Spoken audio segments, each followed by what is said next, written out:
Party Yadadri Bhuvanagiri జిల్లా కార్యాలయం పైన కాంగ్రెస్ పార్టీ గుండాలు చేసిన దాడిని తీవ్రంగా ఖండిస్తూ ఉన్నా. ప్రజాస్వామికవాదులందరూ కూడా ఇటువంటి దాడులను ఖండించాలని చెప్పి నేను విజ్ఞప్తి చేస్తూ ఉన్నా.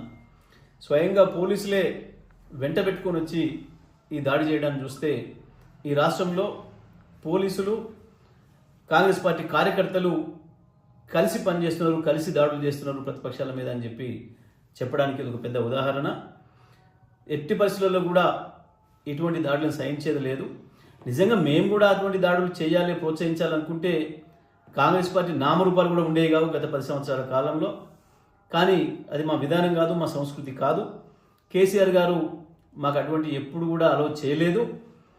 ఇప్పటికైనా నేను విజ్ఞప్తి చేస్తూ ఉన్నా, మహేష్ కుమార్ గారు కాంగ్రెస్ పార్టీ పిసిసి అధ్యక్షుడిగా మీ ముఖ్యమంత్రి ఎట్లాగూ ఇదే పని చేస్తాడు, ఆయన ప్రోత్సహిస్తాడు. కానీ నువ్వు మొదటి నుంచి కాంగ్రెస్లో ఉన్నవాడి కాబట్టి నీకు ఏమైనా కొంచెం ఇంకా ఇంగిత జ్ఞానం మిగిలి ఉంటే మీకు మీ కార్యకర్తల్ని కంట్రోల్ చేసుకోండి, గుండాల్ని మీ పార్టీ నుంచి లేకుండా చేసుకోండి. లేకపోతే మాత్రం తెలంగాణ ప్రజలు చేసే దాడిలో మీరు తట్టుకోలేరు. ఇది గుర్తుపెట్టుకోమని చెప్పి నేను విజ్ఞప్తి చేస్తూ ఉన్నా. ఎట్టి పరిస్థితుల్లో కూడా ఈ దాడులు మమ్మల్ని ఆపలేవు, మా ఆత్మస్థైర్యాన్ని దెబ్బతీయలేవు.